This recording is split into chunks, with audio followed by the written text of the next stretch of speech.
Hola, hola, ¿cómo están? Bienvenidos a nuestra clase del día de hoy. En esta oportunidad seguiremos un poco conversando sobre la Guerra Federal. Si nosotros la clase pasada tuvimos la oportunidad de ver, bueno, el contexto que permitió la Guerra Federal, en esta clase vamos a un poco indagar cómo fue el desarrollo, el transcurso y el desenlace de eso que nosotros conocemos como la Guerra Federal, conocido también por otros historiadores como la Guerra Larga. Es importante que nosotros tengamos la oportunidad de repasar algunos elementos de la clase pasada. Lo primero que tenemos que decir es que ustedes saben que la guerra federal es como la continuación del conflicto que se había originado en la colonia, ¿sí? Ese conflicto social, ese conflicto económico y ese conflicto político. Cuando me refiero al conflicto social me estoy refiriendo al conflicto entre las castas. Ustedes se acuerdan que en la época colonial había un gran conflicto entre los pardos contra los blancos, entre los negros contra los blancos, etcétera, por la igualdad social y por la libertad, en el caso de los negros esclavos.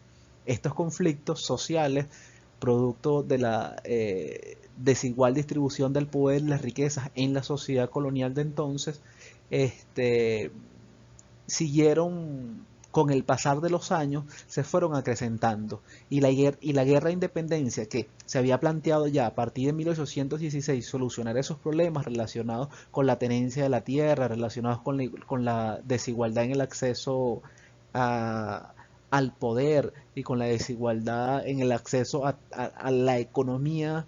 La guerra de independencia ya a partir de 1816 con Bolívar se había planteado un poco solucionar esto. Al final la guerra no solucionó esto, la independencia no acabó con la crisis que se había generado a finales del siglo XVIII, sí, a finales del siglo XVIII en la colonia venezolana. La guerra no pudo solucionarlo. Se instaura a partir de 1830 una nueva república y se instaura y se empieza a crear a partir de allí los ideales de la Venezuela como nación. Se empieza, va a ser como digamos, la génesis de eso que vamos a conocer nosotros como Venezuela, que va a partir entonces en principio de unos ideales comunes en torno a la oligarquía dominante de ese momento. Ahora, durante todo ese tiempo de 1830, cuando Páez, Sublet, Vargas, Monagas, tuvieron en el poder, ¿verdad? De 1830 a 1858, que pasaron aproximadamente 28 años durante ese largo proceso histórico, estos problemas que yo que les venía diciendo, que son esos problemas sociales, que tienen que ver con la tenencia de la tierra, que tienen que ver con que los negros sigan siendo esclavos, que tiene que ver cuando le dieron la libertad a los negros, después los negros no tenían trabajo, que tiene que ver con que los peones le pagaban muy poco, que tiene que ver que la gran soldadesca que quedó luego de la guerra federal seguía sin empleo, que los privilegios los seguían teniendo los blancos coloniales de atrás y los nuevos terratenientes militares que surgieron de la guerra de independencia. Todos esos problemas seguían vivos en la sociedad y no se solucionaron, más bien se acrecentaron o se profundizaron, se agudizaron. Y producto de esa agudización, que nosotros ya vimos que había unos conflictos políticos que no le dejaban a los liberales tomar el poder, que metían preso a la gente, que hubo una guerra campesina en 1846, como esos conflictos, digamos, como el conflicto principal no se logró solucionar, sino más bien se enfatizó y se profundizó, va a estallar un conflicto más grande que va a tener dimensiones nacionales. Va a tener dimensiones en todo el territorio de lo que se conoce como ese momento como Venezuela y van a tomar distintos partidos. Nosotros ya sabemos que Monagas sale del poder porque los conservadores le dan un golpe de Estado y como la gente vio que le están dando un golpe de Estado, pero se van a montar ahora los conservadores, los que desde siempre no han querido, digamos, solucionar los problemas que la gente, que digamos, que los artesanos, que los negros que estaban en condiciones ya de libres pero sin trabajo, que los peones, que como estos problemas, además que era la mayoría de la población pertenecía a estos grupos sociales, es decir, los grupos sociales no privilegiados, como la gente como que de repente entiende, según algunos autores, como que se dio cuenta que esta gente no iba como a repetir lo mismo, iba a caminar sobre los pasos que ya había caminado, digamos, la gente se amotinó y generó una serie de revueltas, ¿sí? Una serie de revueltas y levantamientos que van a comenzar como nosotros, o como está señalado aquí, voy a poner el puntero aquí láser, como está señalado aquí, va a comenzar en Coro. Entonces nosotros podemos decir que la guerra federal comienza en Coro. Y comenzó el Coro con el grito de la Federación, con la toma del cuartel de Coro por el general Tirso Solabarría y Jesús Hernández. Aquí inicia con este levantamiento en Coro y con la toma, ¿verdad?, de este cuartel. En esa ciudad va a iniciar este conflicto bélico que va a atravesar a Venezuela entre 4 a 5 años y que va a ser una guerra sumamente sangrienta. Una de las más sangrientas digamos, por lo menos en la segunda mitad del siglo XIX. Es importante observar que en el transcurso de la guerra,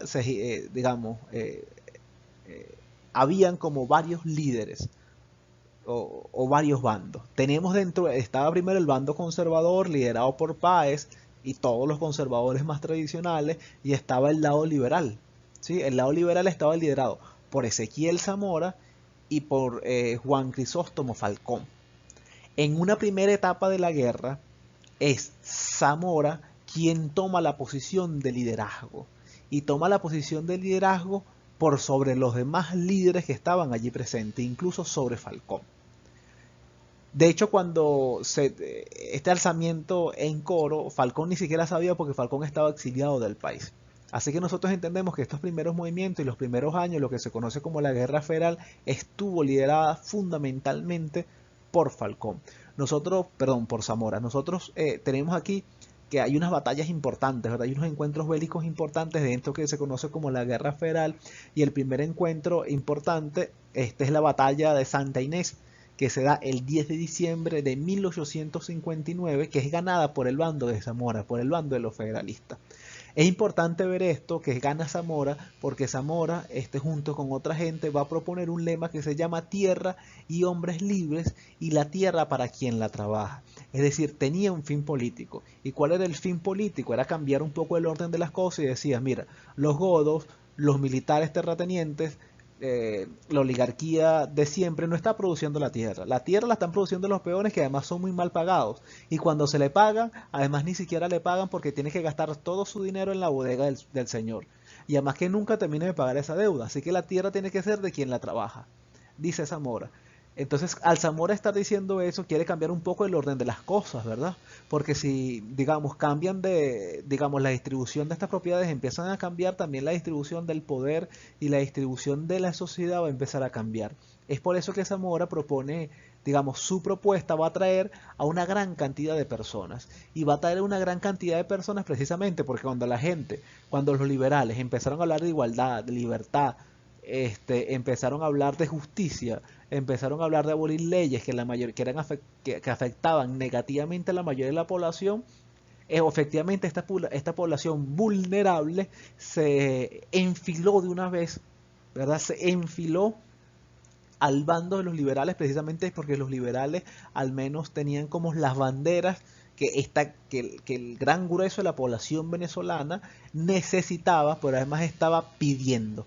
Entonces, efectivamente, como no hubo una respuesta política, la gente se fue a la guerra. Y fue a la guerra precisamente pidiendo la tierra para quien la trabaja, dice tierra y hombres libres. Es decir, hay una propuesta de libertad, pero de libertad plena, libertad real, porque nosotros recordamos también que en esto que se conoce como la República Goda, esta república de estos años, en 1830 hasta el 58, ¿quién era libre realmente?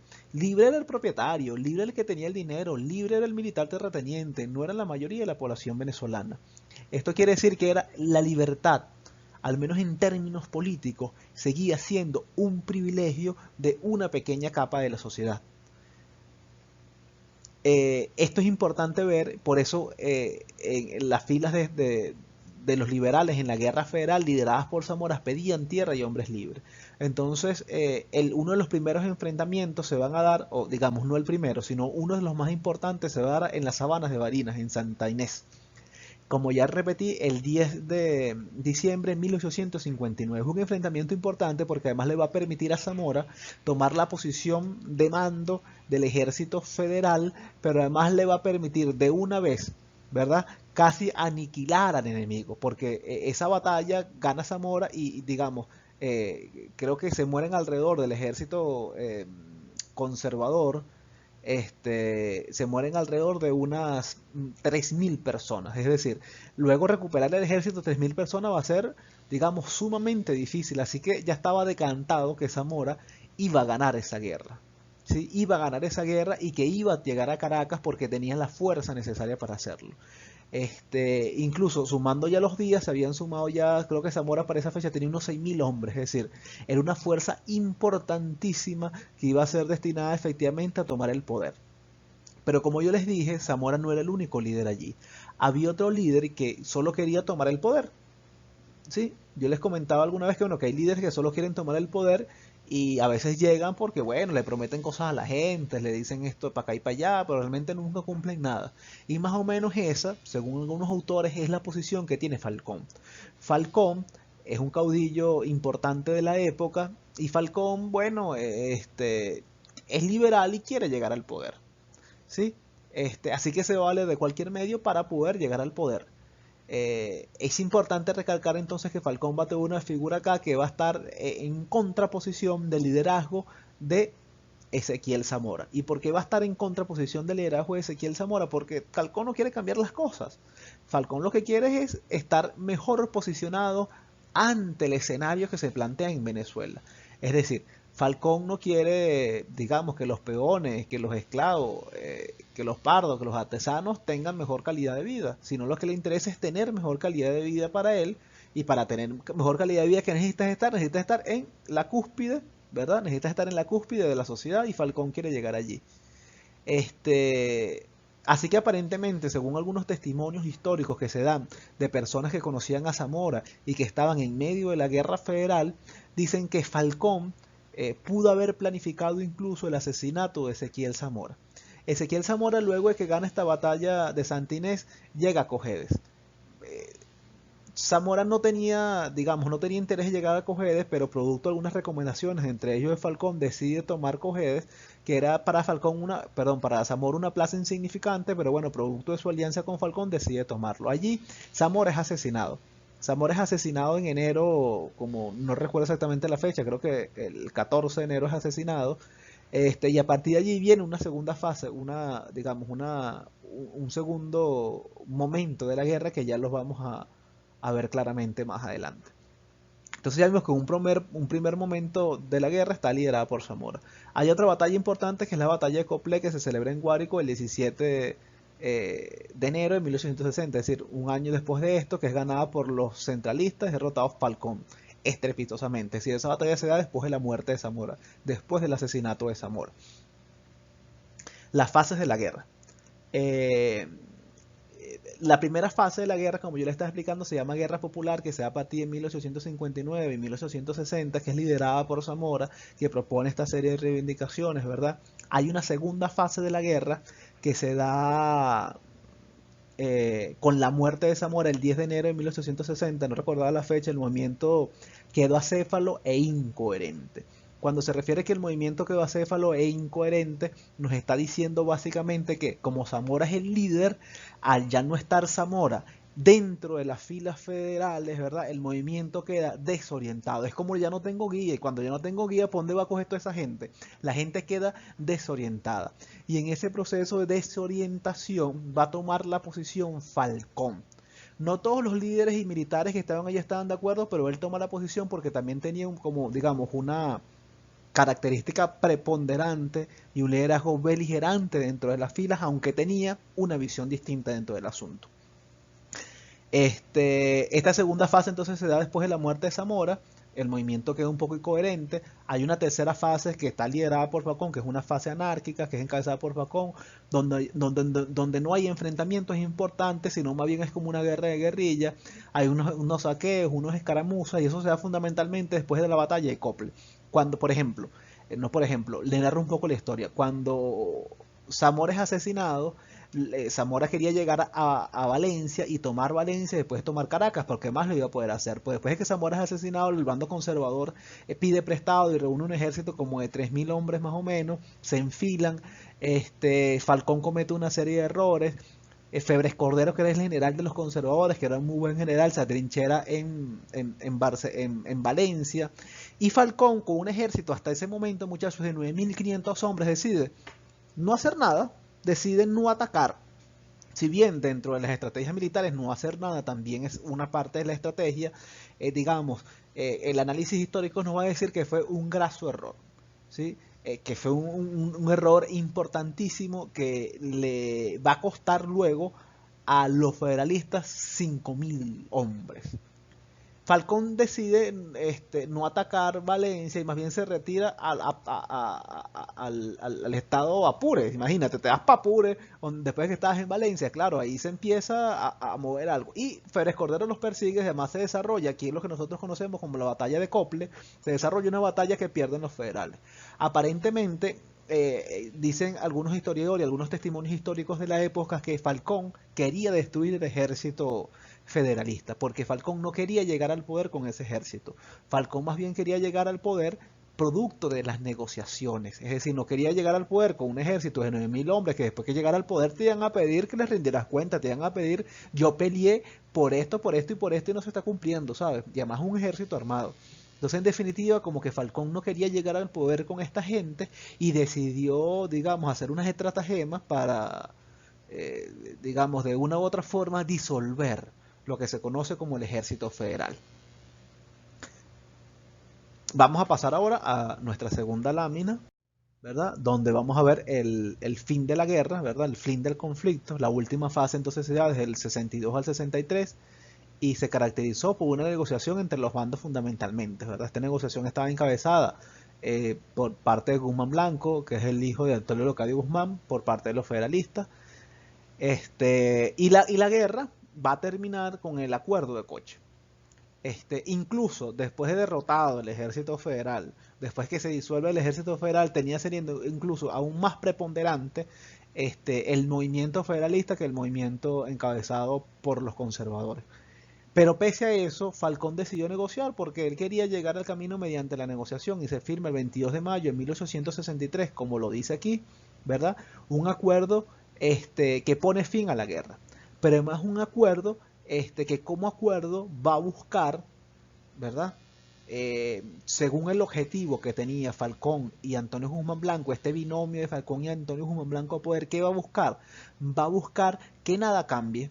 Sí, que las peticiones que hacían las soldadescas, que hacían los peones, que hacían los campesinos, etcétera, no se cumplan. Es decir, vamos a llegar al poder porque al final de la guerra la termina, digamos, teóricamente la termina ganando el bando federalista, pero eso no va a implicar un cambio social. Eso no va a implicar un cambio en la sociedad, todo va a seguir siendo igual. Y si todo seguía siendo igual, estas reivindicaciones que pedía la gente ya desde la colonia no se iban a solventar. Es decir, la guerra federal no solucionó nada. Es decir, seguimos en el proceso seguimos como profundizando y se siguieron además profundizando esas desigualdades que se habían generado ya en la época colonial, que la independencia no resolvió, que la República Coda de 1830 tampoco resolvió. Esto dejó, bueno, efectivamente unas consecuencias. La primera consecuencia después de la guerra, ustedes saben, nosotros ya vimos que una economía en ruina, falta de cultivo, pocos ingresos fiscales, porque había pocos ingresos fiscales porque no había economía, por lo tanto nadie pagaba impuestos. Aparentemente, según algunos estudios, esto digamos son cifras que se dan como bastante azarosamente, hay unas 350.000 víctimas. Se estima que para esta fecha la población de Venezuela fuese un poco más de 1 millón de habitantes, es decir, que una buena porción de casi la mitad del país fue aniquilada, o al menos fue víctima de la guerra federal, que fue una guerra por lo tanto devastadora. Eh, Otra de las consecuencias, como lo vemos acá, es que las cosas siguieron igual. Digamos, la desigualdad social, nada cambió. Todo igual. Después se murió un poco de gente, no importa, nada cambió. Pero Falcón tenía el poder.